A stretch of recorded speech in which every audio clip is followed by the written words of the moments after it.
Has anyone here tried Rift before? I didn't spell it. I gave it to him. You have? Okay. Who's tried Rift before?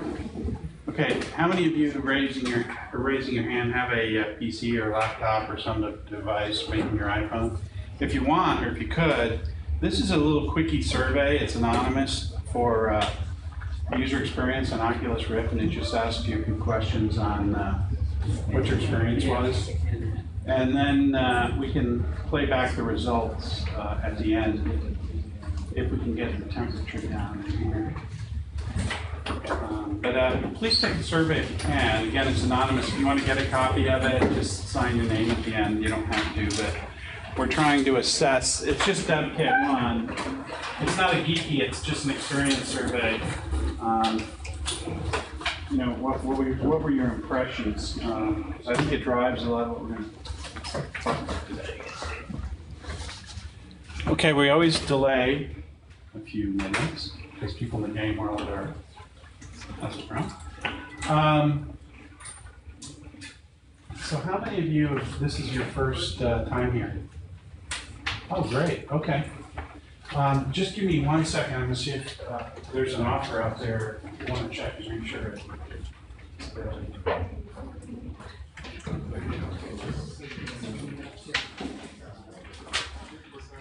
I got so one is I don't know the birds.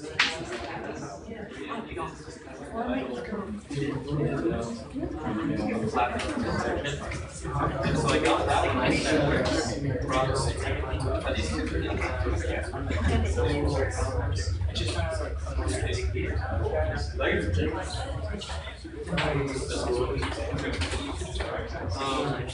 Yeah, so I figured out I did some images. I think my problem was I was using a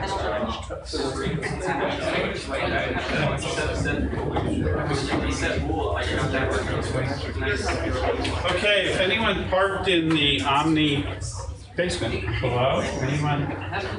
Okay, so if you go out on your way out to the fellow at the desk and ask him for one of these, it'll be $5. What it is. So I forgot to come through here. Whatever. So there you have it. We'll just wait a second more and then here's my Shroud of the Avatar coin given to me personally by Richard Garrett at last meetup. This is like, I don't know if it's been in outer space, but it's a lucky charm. It occurs to me that it would be great if we could get your company in here for a presentation. If you, let me give you my card and you can pass it on to the powers that be.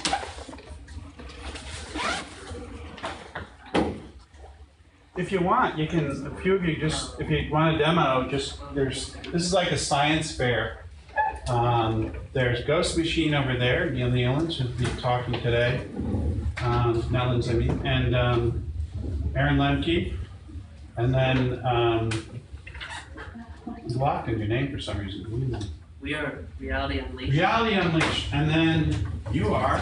I'm Matt Scott. Okay, Matt Scott. So it's like just, we'll be talking like as a group, like to figure out what's going on. And there's the card. And then just feel free to get up and mosey to the back and do a little demo. But you know, when you're talking and going, what? You know, just kind of keep it quiet with whoever you're doing the demo with. We have no barf bags. So if you get nauseous, you're on your own. Is that okay if I'm on the laptop? Anywhere else.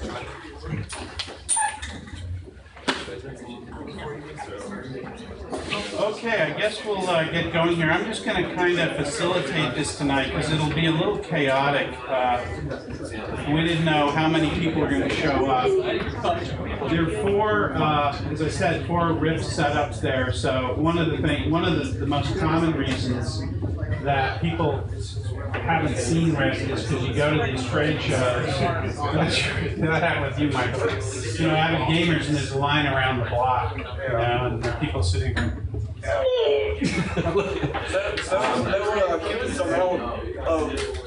Kids amount of games South by Southwest that were in the game, so hopefully one was. Yeah, and then they were at GDC, and there was a line around the block, and they were showing off Dev Kit 2. And now, God knows that I didn't go to each week this year, but this week is going on, you know, and it's, God knows what they're telling the world.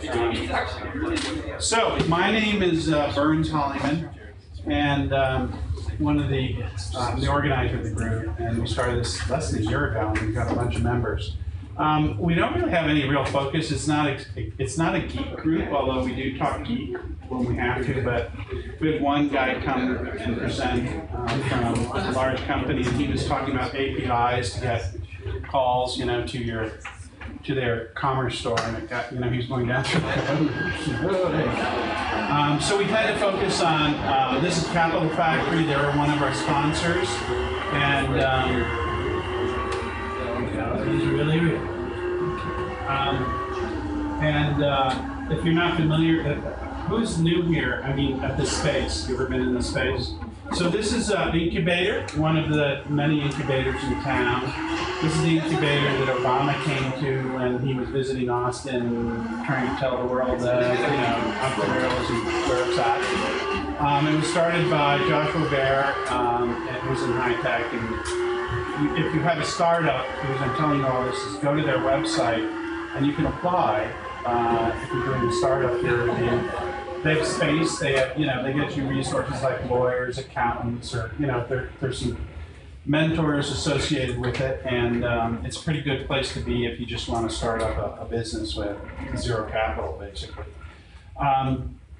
So we're going to focus on Oculus tonight. But so you're doing this as a job, as a hobby, or? Yeah, so it's make money with this thing.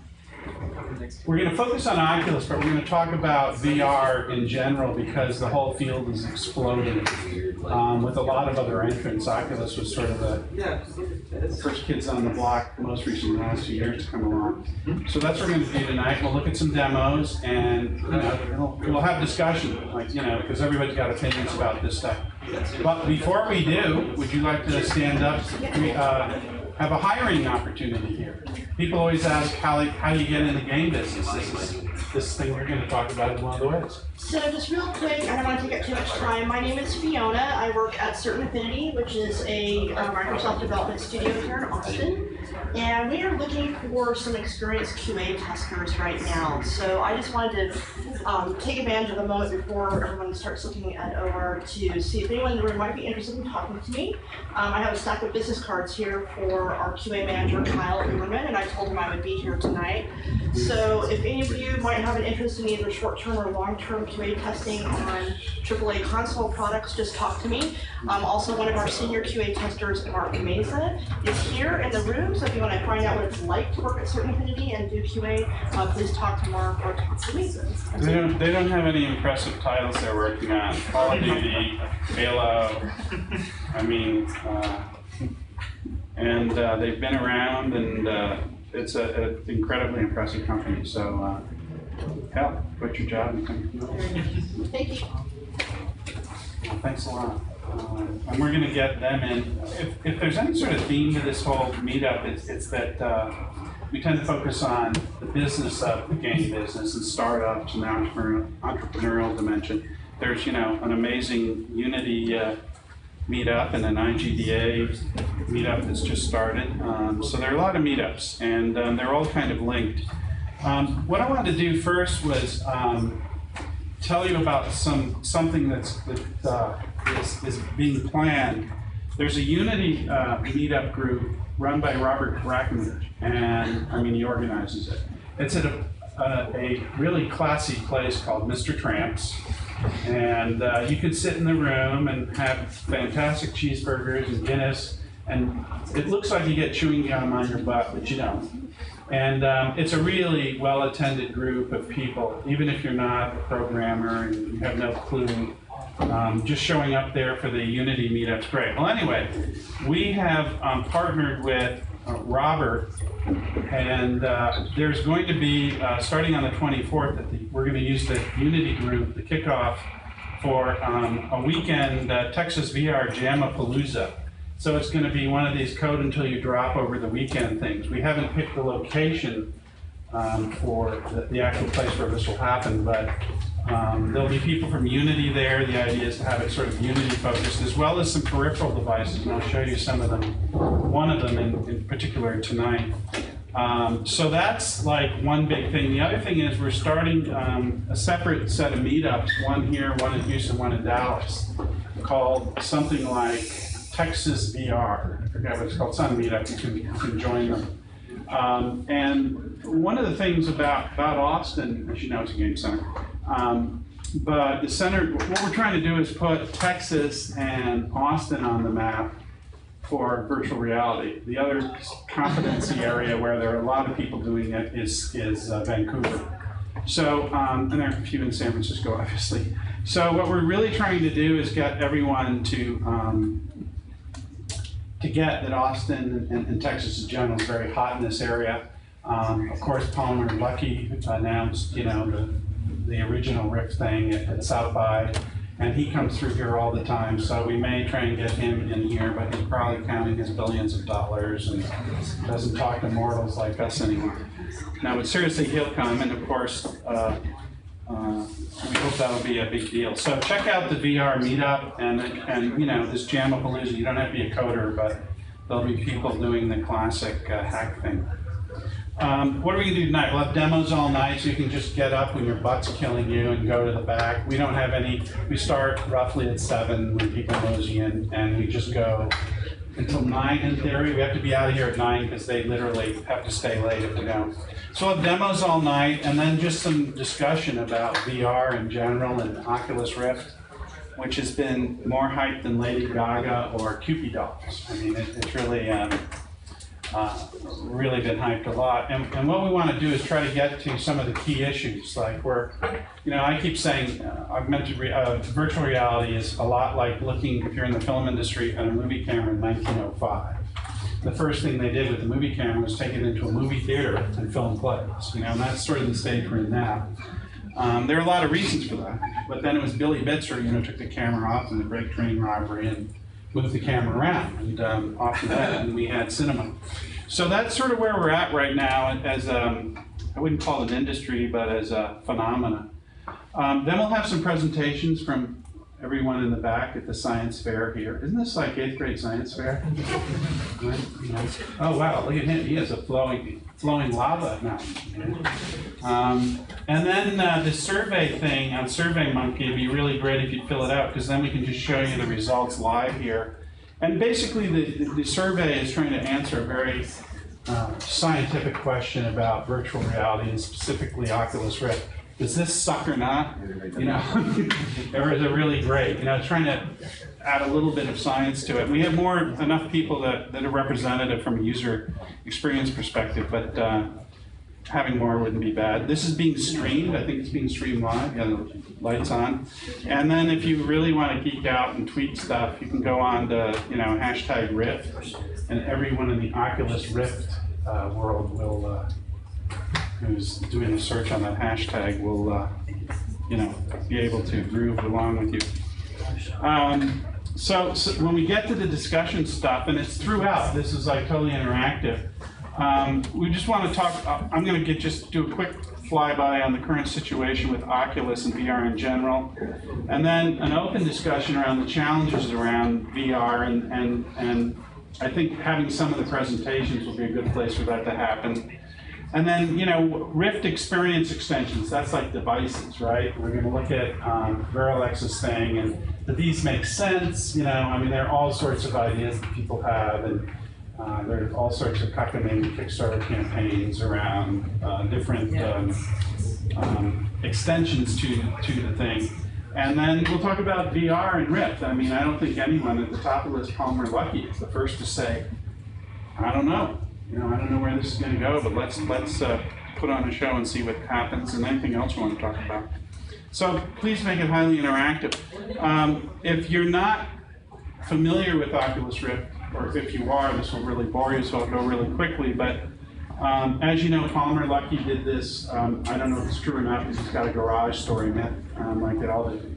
But you know, put this thing together, experiment with VR. You can read the whole thing, and I think the current issue of Wired has a kind of a rundown on the whole Oculus Rift story. But the short edition is he came up with this headset, you know, that weighed a ton, and he sent it off out of the blue through some GDC connection that he made with Carmack, who, as you know, is the chief technologist now at Oculus Rift, who helped invent a little game called Doom. And he saw it, and it was amazing. And his first major contribution was to put the tape, the gaffer tape or whatever you call it, over the rig, and then put a little logo on it, which is Oculus the Proto. So that's what it looked like. He was just blown away by it. And then about, when did DevKit 1 come out? Like a year ago? I can't remember. Yeah, like a year ago. This all happened very quickly. And DevKit 1 came out, and that's what's in the back there, as you know, and is what you used to see at all the trade shows. But at GDC, they rolled out DevKit 2, which for nothing, basically $350, you can get your very own. And it's going to ship June, July, I don't know, sometime around the next month or so. You can pre-order it now, though, and that then gets you into the developer license community, and you can go on their forum and download Oculus Rift prototypes, experiments, and so forth. And you can do that with DevKit 1 now. So that's kind of where Oculus is at and what they're doing. And what they've also done is they've added in some new technology. There's a device on the front that tracks. There's LEDs in the headset. So now you can like look over a cliff and it measures head movement. The camera picks up and reads the LEDs.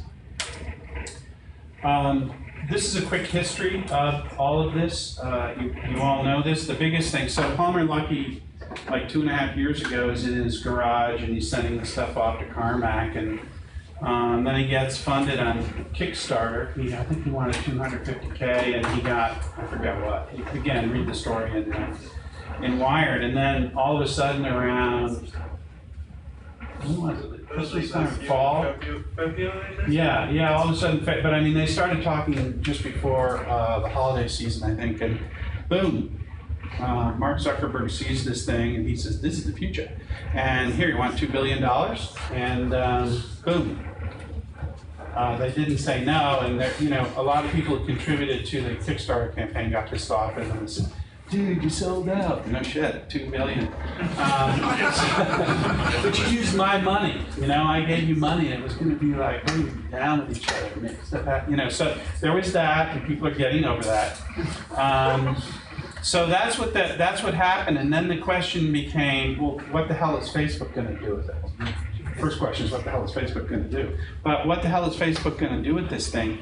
And nobody knows the answer to that, and they'll probably come up with an answer, and then that'll change 6 or 8 months later. If anyone has opinions here, it'd be fascinating to see what they are. I've heard everything from it's going to be a 1 billion person MMO to crazy fantasy things. And then recently they have set up a second deal with Samsung, which will provide probably 3 screens, and also they also said they're working on making a version of the Oculus headset that you can just put a Samsung phone in.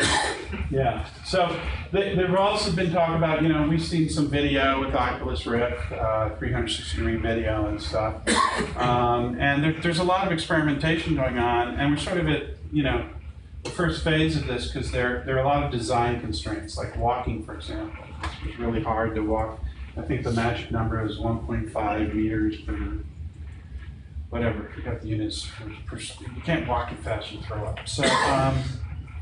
But what they've done is brilliant, and the amount of time that they've done this is they've had total integration with Unity 3D. So that's really a big deal. There's a standard, you go into Unity, everything you see here, Aaron, for example, his titles have been, you can download it from the site under Windows, and it gives you 2 flavors. You get 64, and on the Mac. So, you know, Unity, it's just like send a printer almost, you know, I mean, in terms of the stuff that's been integrated in. Steam has how many subscribers now? 50 million or more? Anyway, they're actually, you can go on Steam and buy virtual reality, Oculus Rift games for SDK1. I did that yesterday, spent about $100, and out of 4, 1 works. It's like you have to play MacGyver to configure them. So, and then you have Sims like Second Life endorsing this thing. Second Life's trying to get a Second Life because they're always about to go down the tubes, and so they think this is the next thing. And then there are new devices like Vertx. Oh, by the way, I should back up. Second Life has its own Oculus Rift viewer. It's an alpha, but you know, you can go into Second Life and walk around, but it's not a totally satisfying experience. But what you will experience is some of the challenges of walking around and how that feels in an environment where, you know, you could imagine, and I think it's inevitable probably, that Richard Garriott's Shroud of the Avatar MMO will use Oculus Rift. But, you know, when you start running into the tavern, you know, right now it's a bit of a challenge. And then we have new entrants like Sony with Morpheus, Project Morpheus, and Samsung, which is what you were just talking about. So here's the Unity integration. It's a real thing. There's the stereoscopic view. And this is going to be at the core of all of the stuff at the Unity meeting on the 28th, and the VR week, I mean 24th. And the Jamapalooza will be around this. They're bringing in a guy from Boston who's done a bunch of these jams before. And so you can learn a lot about that now. I'm just trying to set the table here quickly. This is Steam that I just spoke about. This is their OR. I think there's 40 titles. Are you on there now, Aaron, or not? No. I think they've got at least 40 titles or more. And some of them look good and some of them look good. This is Second Life. If you look on the left-hand side, they have these goggles that probably will never look like that when they finally come out. But I think it was yesterday, I think Neil sent me an article that said that Oculus/Facebook is projecting to have 1 million devices sold in 2013, and they're going to sell them at cost and try to make it a consumer product.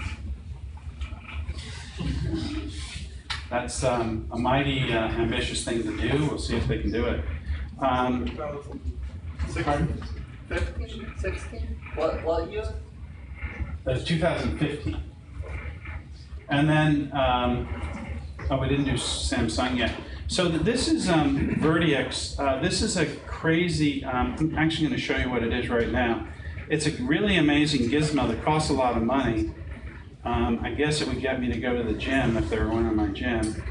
But this is to company, and Robert Brackenridge, who's the organizer of the Unity meeting and the Unity VR meetups and so forth with us, works for these guys. So he's from Houston, and I'm just going to show you a little clip. Has anyone seen this, or has everybody seen it? You've seen it? Okay. They were at South by Southwest, so. Yeah, okay, so, well, you too cool for school guys are just going to have to suck it up and watch it again. This is the Kickstarter. Are they actually here in Austin? I don't know. No, I think they're actually somewhere else besides Houston. This thing goes on a little long, but you'll get the idea. You put this belt on, get a gun, find a school campus with children.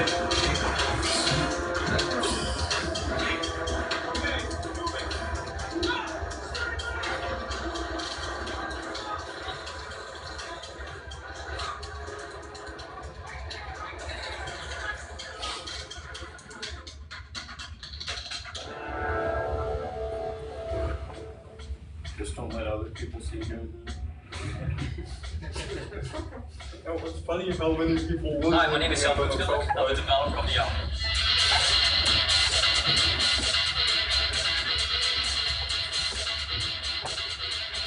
I've always been passionate about virtual reality. We now have a great head-mounted display. We have intuitive motion controllers. Tracking devices have become affordable, but there's still one missing link in virtual reality. How do you move around in that virtual world? down with my glasses on and push buttons on a keyboard or gamepad. For the true virtual reality experience, you want to stand up and move naturally in the virtual world. Right now, there's no solution that fits in your living room, that is affordable, or that even is available. The feeling of immersion, of moving around naturally in the virtual world, is mind-blowing. That's why we developed the Omni, to take virtual reality to the next level. Holy grail for virtual reality is to allow someone to explore, move through a space as free as a fairy. And Omni is a mode of navigation that will allow a user to explore a virtual environment. Omni provides a more natural navigation interface than a mouse and keyboard or even a gamepad. Combining the Omni with a head-mounted display will provide a much more immersive and engaging virtual reality experience. The strength of the Omni is that it has no motors and no moving parts. That's how we keep the cost down. The core of the Omni is its low-friction surface with grooves. The user wears special shoes with a plunger pin that fits into these grooves, keeping the foot stabilized instead of sliding left to right. The shoe sole has a higher friction pad on the toe to stabilize the foot even more. Our objective is to mimic a natural kick. The Omni is easy to disassemble and store away. The top can be taken off so that you can put it aside, just like exercise equipment. I don't think I've had a more immersive gaming experience. When you take that screen, place it on your face, and put yourself into a unit and then become a part of the game. So that's immersive. This past March, Farmer Monday, the creator of the Rift, asked me to try out the Omni at South by Southwest in Austin. This was even before the Rift had come out. He also invited some game developers that were on a panel with him. VR needs products like this. You know, using a traditional controller like Xbox controller just doesn't work in a VR environment the same way that we're all used to. You need things like this that help you feel really connected in the world. The Omni comes with integrated tracking hardware and software, and Kinect is also supported. Our software translates your motion to mouse and keystrokes that drive your avatar in the game. Walking, running, jumping, crouching, strafing. You just link whatever keystroke you want to the specific move. The Omni can be used with any game that uses keyboard input. Okay, I'll cut this off. You get the idea. So that's an interesting kind of thing to talk about. Is this sort of a device going to take off or not? And then, you know, what are the other sort of options that are out there as well? So this is the sort of the, if you will, the peripherals. This is what Sony Morpheus looks like. If you do it, it's roughly an experience. It's very similar to Oculus Rift. This was rolled out at the GDC in March, and with huge fanfare, huge fanfare. Sony, as you know, knows a little bit about video games and video game consoles and movies, and keep on distribution, marketing, and so forth, and design.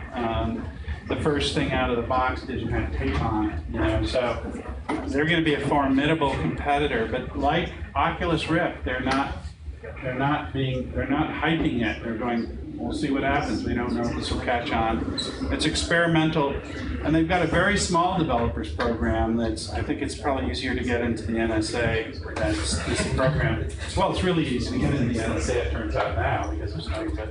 And this is what Michael was talking about. This is really something that's like, why didn't I think of that? They're using Samsung screens that are adjusted.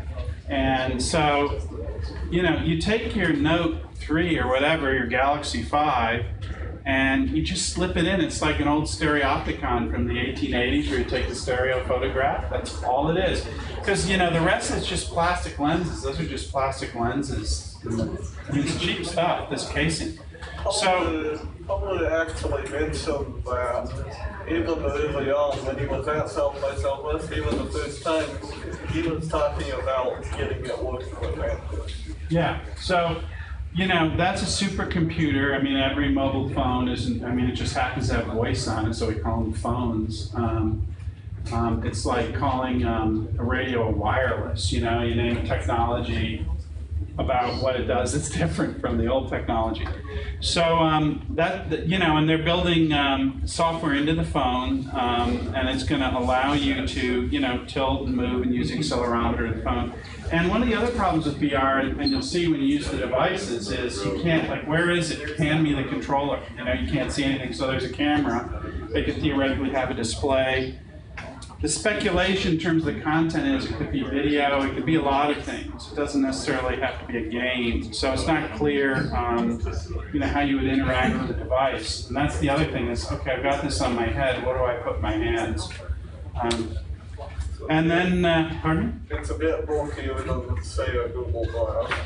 Yeah, but I mean, you could build those viewers for, landing costs in the U.S. probably $10, and then mark them. I mean, they literally be like phone cases. You can make them so cheaply. Okay, so what I'm going to do is turn this over to Aaron Lemke, very early on from Austin here. Got his hands on one of these little babies. And he also does music, design, the whole enchilada. So Aaron's going to show us what he's got. He's in the back, but what I'm going to do is actually go to your site, because you have some video on there, right? Yeah. So I'll go there and show the video. So what we're going to be doing is showing you sometimes just composite view instead of the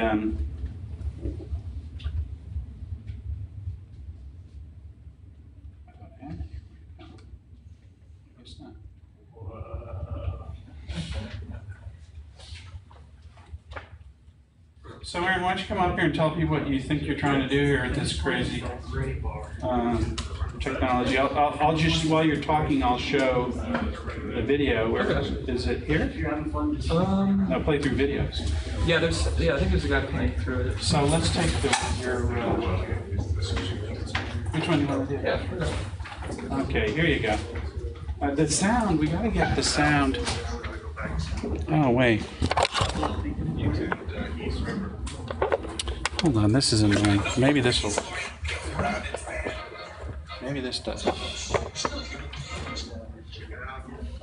All right, so I'm Aaron Lemke.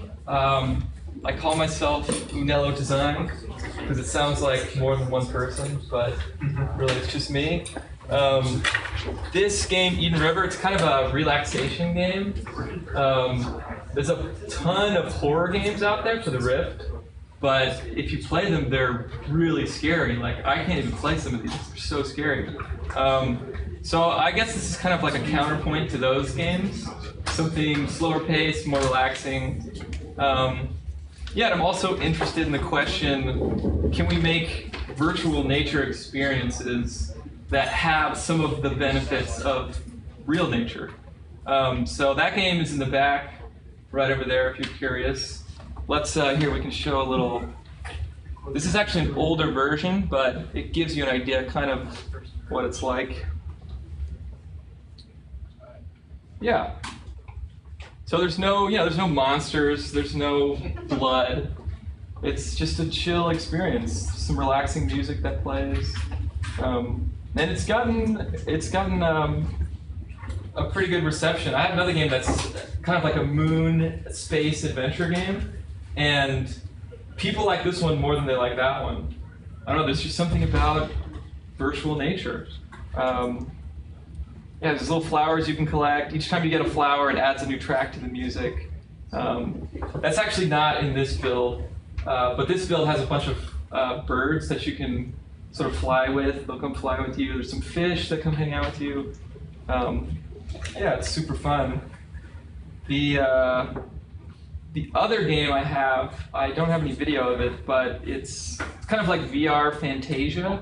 So if you remember that old Disney movie, 1940, mind you, which is crazy. That was totally a psychedelic, insane movie for 1940.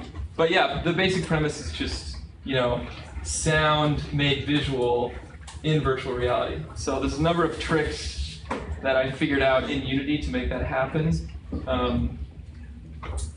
Yeah, that's in the back if you want to come try it. The other thing, I got a really nice spatial audio plugin. So it's not quite binaural, but it's trying to simulate binaural, which is, it's basically two signals. So what happens when you hear a sound like over here, the sound waves leave that, they hit your right ear, and then slightly afterwards they hit your left ear. And it's a little bit filtered as it goes through your brain when it hits the left ear. So that slight delay between hearing them is how we figure out what stuff is around us. So that's a huge part of how we just spatialize the world. So I think that's crucial for VR, is spatial audio that really tells us, oh, that thing is over there, or that thing is over there. So I have a plugin that's running in this demo in the back that kind of simulates that. It is still a long way to go, but there's a lot of people working on it. So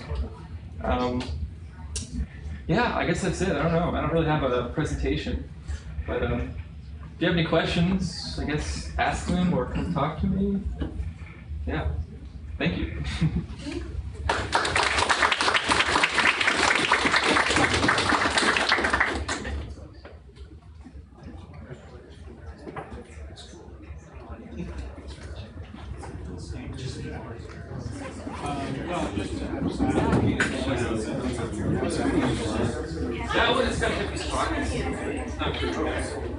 Okay, so there, I guess. Yeah, you should have. I took. Yeah, I mean, oh wait, duh.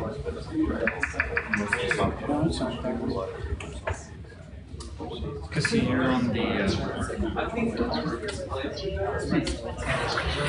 You're the way you're moving out here, it probably might not support. Yeah, I'm Joshua.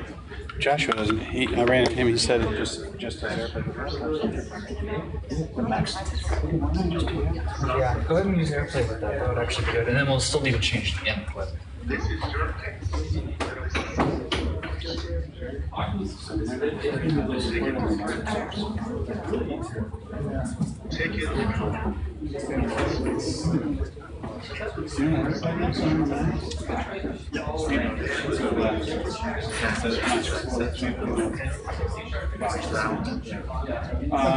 Okay, that was. Okay, that was Unello, and now next up, I think that one of the things that would be interesting to talk about with this particular work that Aaron's doing and Unello is, this is sort of a new narrative form, right? The only thing you can think of that's sort of like this might be flower and some of the exploration stuff, but it seems like, you know, jumping into that world, I mean, there's exploration. So there's sort of like, oh, this sort of seems like what this movie camera should be used for. I mean, that's what's sort of interesting about, one of the main things interesting about what he's doing. The other thing that we're curious about is, okay, when you put on the goggles, you know, it's very interesting, a AAA title, you know, has a bazillion levels. And a lot of research shows that on AAA games, most gamers, 80% of gamers don't play more than 25% of the game. So, you know, you're spending $100 million on a game that 20%, 25% of your population will actually play in the end. And so all that value added is, you know, why not make one for 20 million? So there's this overall trend to take games down. Now, when you do the riff, it's really intense, you know? I mean, it's not just like sitting there shooting people. You know, I mean, you're in this environment. And the question is, how long can you go underwater? It's like scuba diving in a sense. So that has all sorts of implications. So it's not clear the word game even makes sense for all of it. So I think that Aaron's stuff is sort of brings a lot of these questions to the fore. You know, it's going to be a 5-minute, 20-minute thing. And you'll see some of the other games are the same way. They have an endless nature to them. Reality Unleashed is over there. You guys, how do you want to do this? You want to just come up and tell people what you're doing? Or if you have any visual stuff, we can dial it up here on the web or whatever you want to do.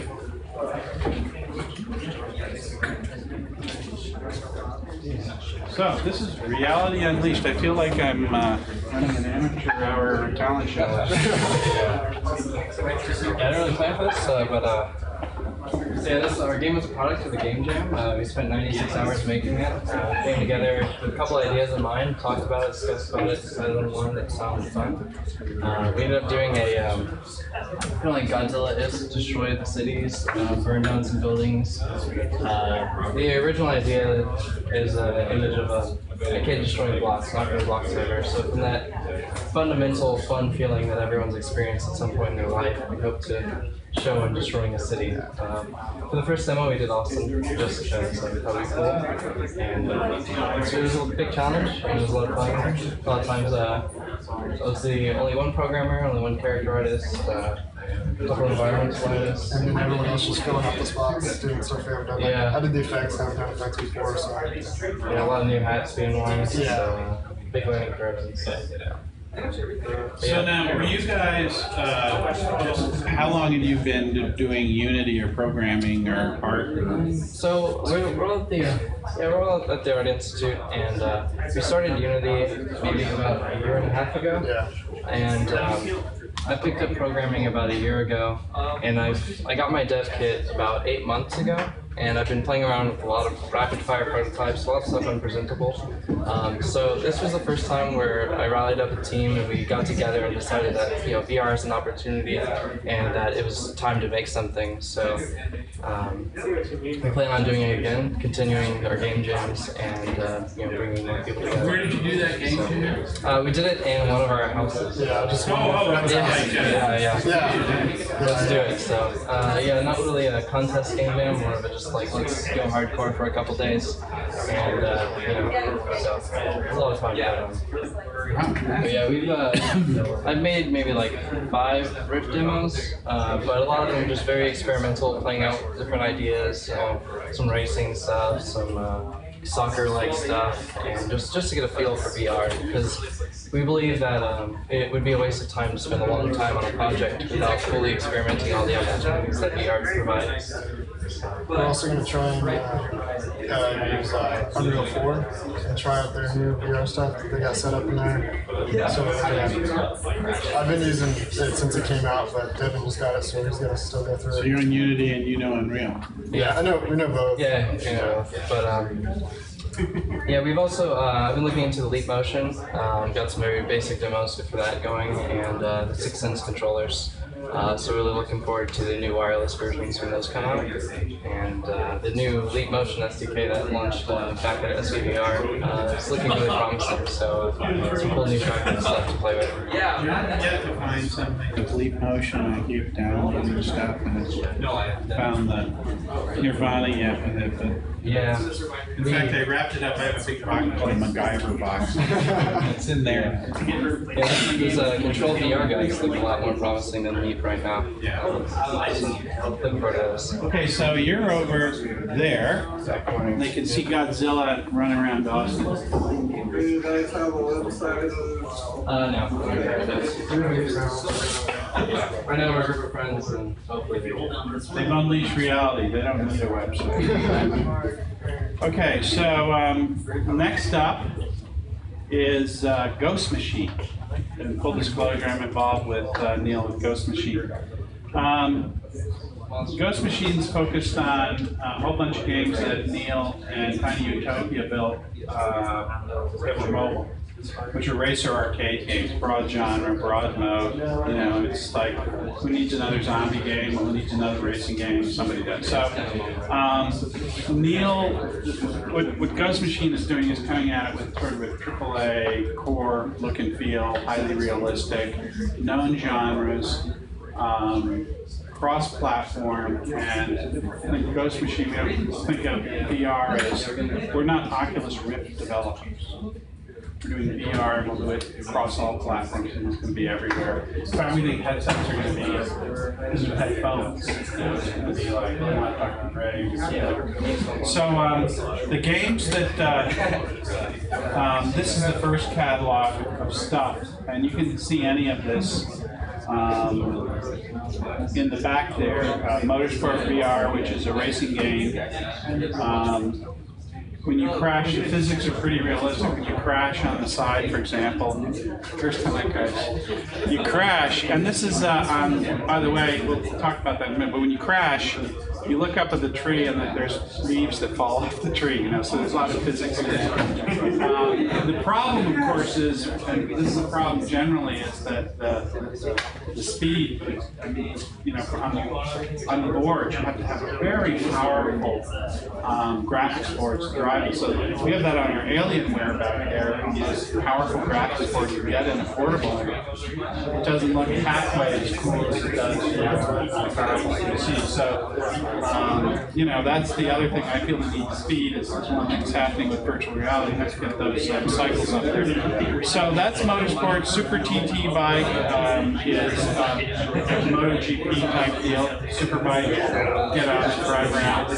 Final Burn is a you know, an F-16 fighter deal, so we're shooting down things. And Warhawks is a World War II flyer which is go shoot at Nazis. Who doesn't like to do that? And Invasion Force is sort of space aliens, big bodies, and you shoot at them. And then Zombie Taxi Driver, there's a prototype of it that's being completed. You get in the taxi and you run over sort of dystopian city. So those are the games. I'll show you what the videos look like, and then I'm going to have Neil come up here because Neil is, you know, he's worked in LA and San Francisco for some very large studios. He's been in the business for 15 years. I worked on, you know, Call of Duty, just a bunch of stuff. So he's bringing all of that to the table. So I'll show you the thing that, this is just a video, it's been, you know, composited here. Yeah, I've got a bunch of stuff.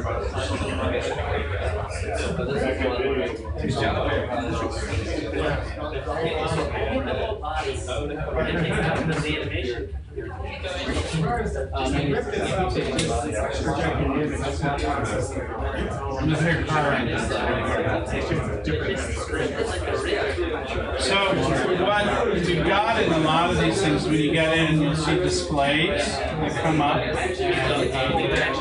We're using game controller on this.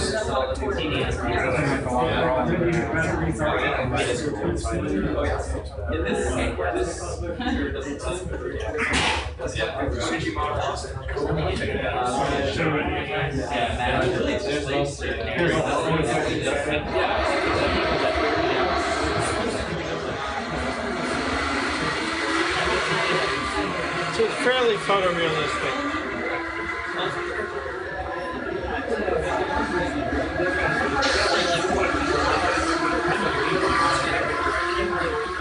So this is inspired by sports stuff, and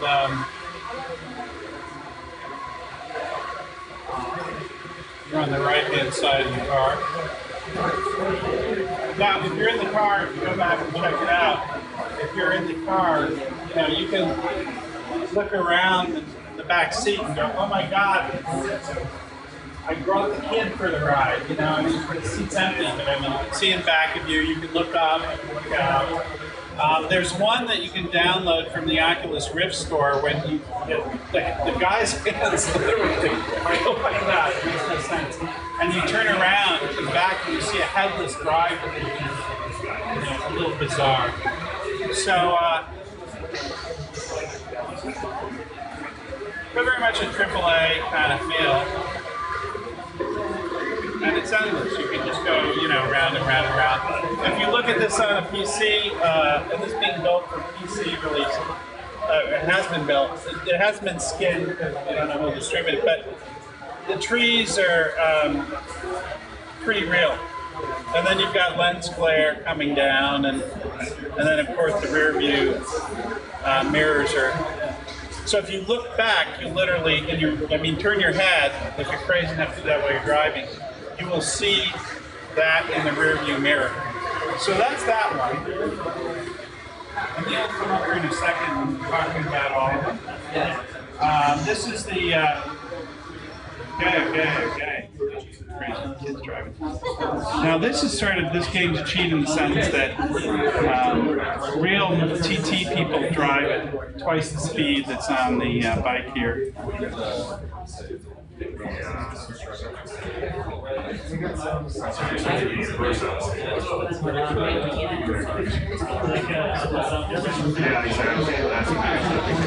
I ride motorcycles. It's pretty active.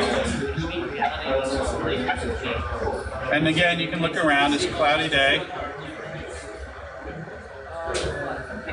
And this surface is perfectly round on the PC.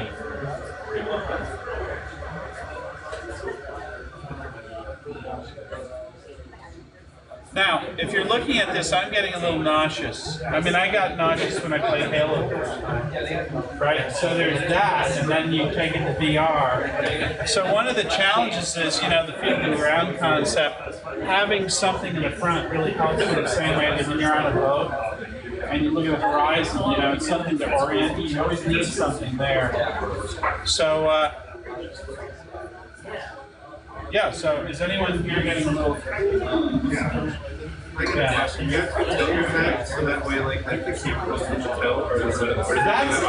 you mentioned that. We've been talking about that. It's a bit of a cheat. Like when you ride, you go like that, right? Yeah, so otherwise you're looking at the ground like that. So yeah, so it's a gimbal kind of look, if you will. But a rider's going to do that. They go like that, but it's cheap. And that's like one of the questions. What do you do? Do you go with reality or do you go with, so that's one. I'll show you another one that's in the same genre. Okay, so this one is a classic flight simulator. These are all simulators, really. Have you had someone be able to do like flips and stuff? You mean with the car? No. Oh, in the planes? Yeah. You can do that. Should somebody be able to not get sick? Yeah, but if you get in an F-16 and you throw up in your helmet, I've had at least 2 friends do it. So this is, you're flying around shooting zombies. Now, if you're in there and you look down in the cockpit, the detail is pretty detailed. I mean, it'll blow you away. Although we're on the Alienware machine, so it's not as fast as the desktop. But,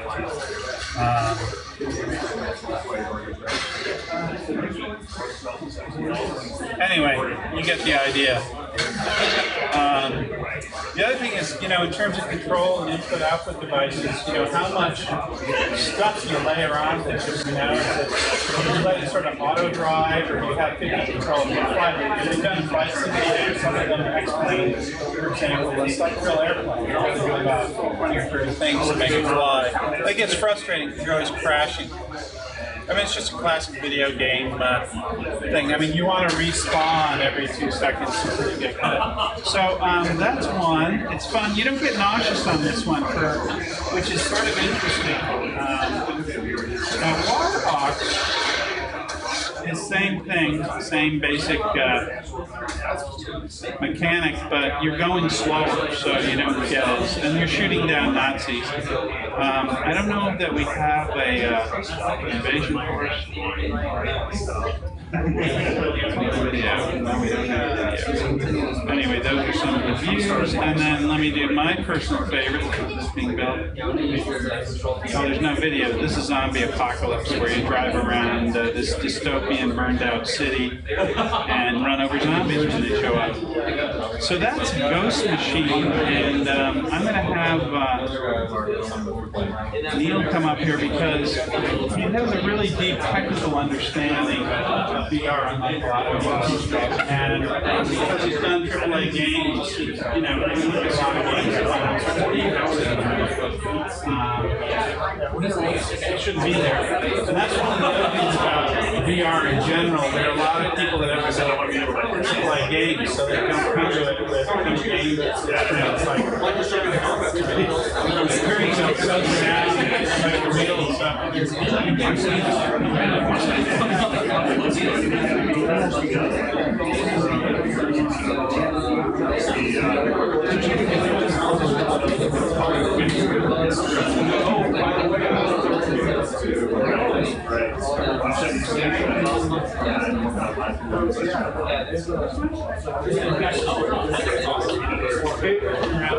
So we're just trying to use some of the demos that we've been working on. We're using Unity 3D to make all our prototypes and the Oculus SDK. So I started doing just a lot of quick prototyping to see what would work. I was interested in trying different types of experiences, and since there wasn't a lot of content already being done, I wasn't sure exactly what would work and what wouldn't work.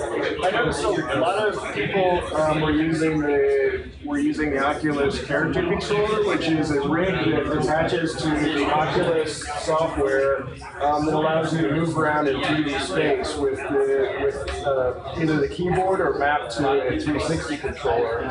And most of those demos made me really sick because there's too much of an opportunity for you to move in directions that you're not facing. Since the character controller is working independently of your head rotations, you can move in 3D space in a separate direction that you're facing, and that is like instantly causes nausea.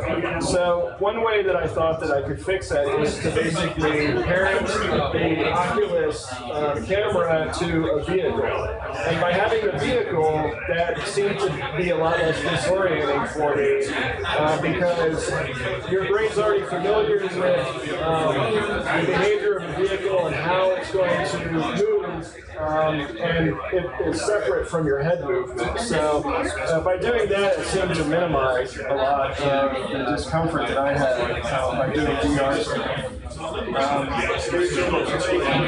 that a lot of the nausea and the simulator sickness effects will be reduced with the DK2, with the version 2 of the development kit. And the main reason that they're saying that is because now they have positional controls of the display. So in the current version of the software, you actually don't have 6 degrees of movement.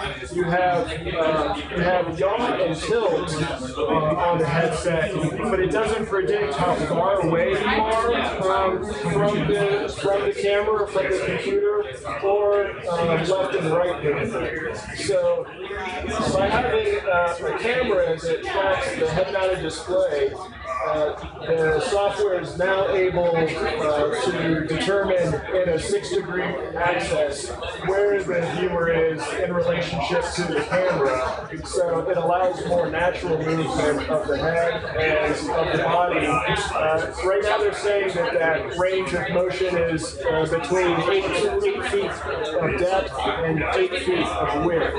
And the Morpheus is roughly the same amount of space that a user can move with it. So there's 2 demos that I'm showing tonight. One is the Motorsport VR, which is a car racing simulator, and the other demo is Final Burn, which I'm designing as a flight sim where you fight an alien invasion, similar to Independence Day. I don't know if you guys have any questions or if there's anything that you want to know about Oculus or Morpheus. Right now, Sony's getting a lot of press because they're showing Morpheus to the public at E3, and I think that it's very similar as far as the technical standpoint to what the Oculus DK2 will do. So,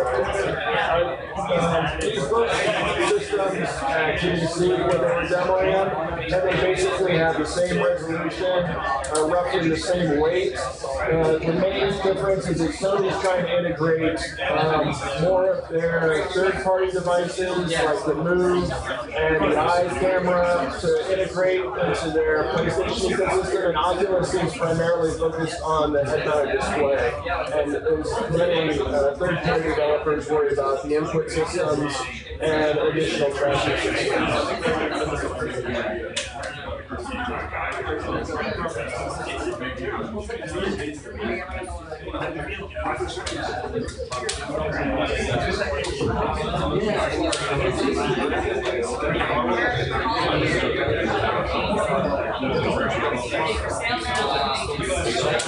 There's two games, the Motorsport that I'm demoing back here, and Superbike TT, which is a motorcycle racing game, are both in a paid alpha. So they're in very early release. They have an integrated menu system and setup for people that are coming and playing them, but they're still in development. And the other games, none of the prototypes have been released yet to the public. So we expect in the next 3 to 4 months to be sort of slowly releasing those out.